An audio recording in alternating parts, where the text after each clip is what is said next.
Assalamualaikum warahmatullahi wabarakatuh. Di sini kami dari kelompok 3 akan mempresentasikan tentang Internet Protocol atau IP address.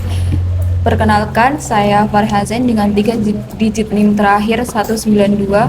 Perkenalkan, saya Novia Syahdatul Askia dengan 3 digit NIM terakhir 189. Perkenalkan, nama saya Raffi Ramadan Karyo dengan 3 digit NIM terakhir 180.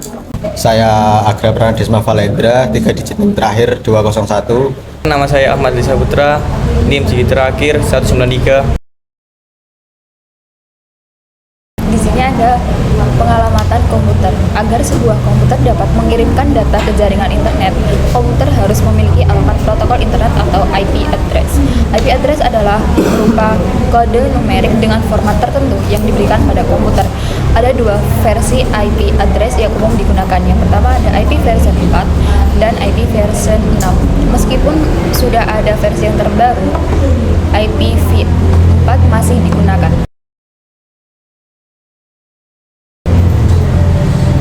Alamat IP atau Internet Protocol. Alamat IP versi 4 memiliki format x.x.x.x dengan nilai x antara 0 hingga 255 atau 8 bit. Jadi, panjang alamat IP versi 4 adalah 4 kali 8 bit sama dengan 32 bit. Contoh, 115.80.9.234. Setiap komputer harus diberikan alamat IP ini untuk dapat berkomunikasi melalui jaringan yang menggunakan IP. Pengaturan pemberian alamat IP dilakukan dengan mekanisme tertentu.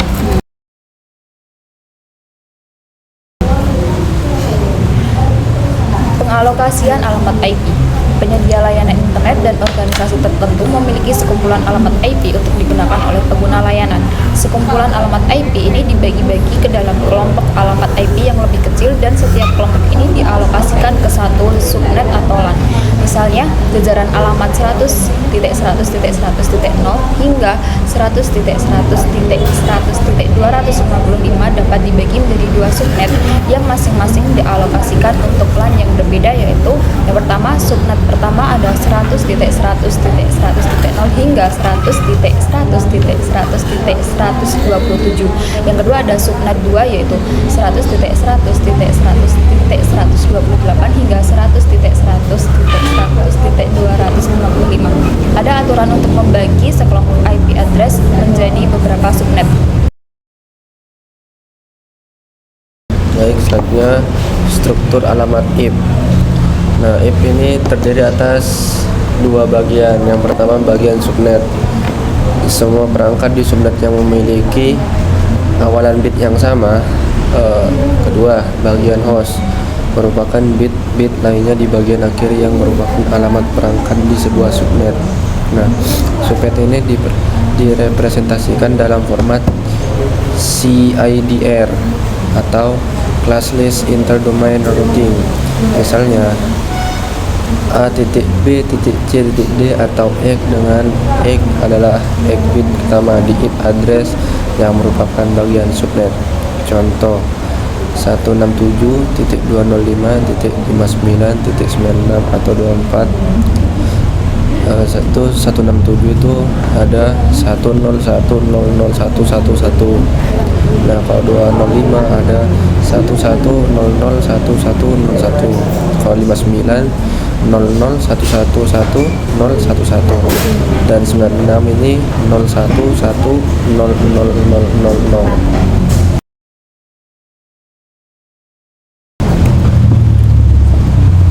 Kedua, pengaturan alamat IP di komputer. IP address dapat diberikan secara statik atau manual. Nah, oleh administrator komputer atau dynamic itu atau otomatis oleh dynamic host configuration protocol atau DHCP server.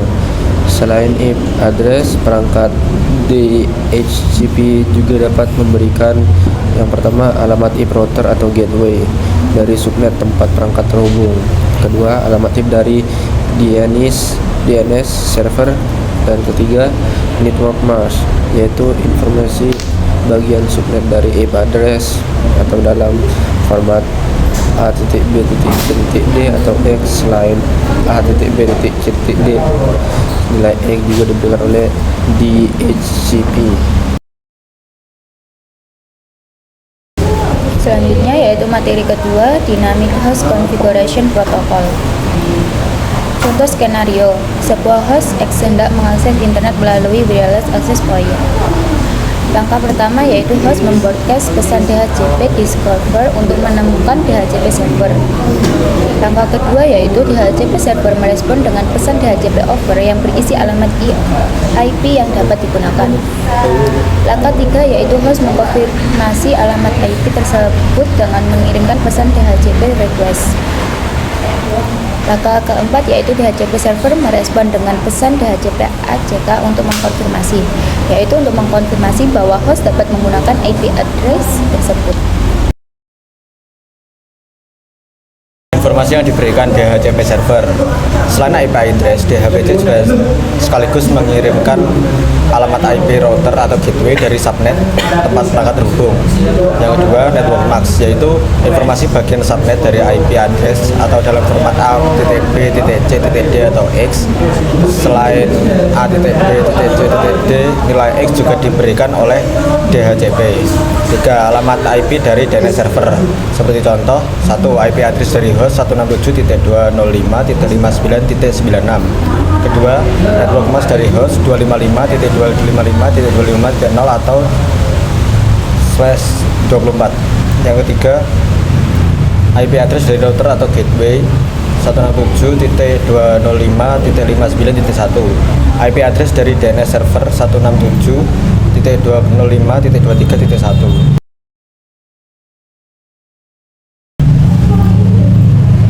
MAC Address and Address Resolution Protocol atau ARP. MAC Address, selain alamat IP, setiap Network Interface Controller atau NIC pada komputer memiliki alamat MAC. Setiap NIC memiliki alamat MAC yang berbeda. Data diantarkan dari satu komputer ke komputer lainnya dalam jaringan LAN atau WLAN berdasarkan alamat MAC tersebut. Setiap komputer menyimpan alamat MAC komputer lain yang terhubung dalam jaringan yang sama. Alamat IP 192.168.1.5,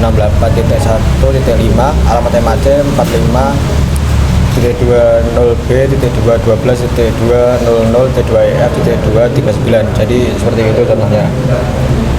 Lalu format alamat MAC berbeda dengan alamat IP. Alamat MAC memiliki format seperti yang sudah ditampilkan. Dengan X adalah simbol bilangan heksadesimal, yaitu antara 0 hingga F. Misalnya 45.212.200.2EF.0.239. Panjang alamat MAC adalah 6 bytes atau 48 bits. Alamat MAC ini harus unik atau tidak berganda di dalam sebuah jaringan. Namun dimungkinkan alamat MAC sama digunakan di jaringan yang berbeda. Alamat IP 192.168.1.5, alamat MAC seperti yang sudah disebutkan. Selanjutnya saya akan menjelaskan Address Resolution Protocol atau ARP. Yang pertama, jika sebuah komputer belum mengetahui alamat MAC komputer lain, misalnya sebuah komputer yang baru terhubung ke jaringan, digunakan protokol ARP. Yang kedua, ARP adalah protokol untuk mengetahui alamat MAC komputer dalam satu LAN jika diketahui alamat IP-nya. Berikutnya, cara kerja ARP. Yang pertama, misal A hendak mengirimkan data ke B, namun A belum mengetahui alamat MAC dari B. Yang kedua, A mengirimkan paket ARP dengan alamat MAC tujuan FFFFF agar di-broadcast oleh switch ke semua port yang berisi informasi dalam IP dari B. Yang ketiga, semua komputer menerima paket tersebut, namun hanya B yang merespon balik dengan mengirimkan alamat MAC dari B ke A. Yang terakhir, A menyimpan alamat MAC dari B ini di dalam tabel ARP. Berikutnya, mengetahui alamat MAC dari router. Yang pertama, agar A dapat mengirimkan data ke jaringan lain atau internet, A harus mengetahui alamat MAC dan juga alamat IP dari router atau gateway jaringan tempat A terhubung. Yang kedua, alamat IP dari router didapat dengan DHCP, sedangkan alamat MAC dari router didapat dengan ARP. Sekian presentasi dari kelompok kami. Mohon maaf apabila terdapat kesalahan kata. Wassalamualaikum warahmatullahi wabarakatuh.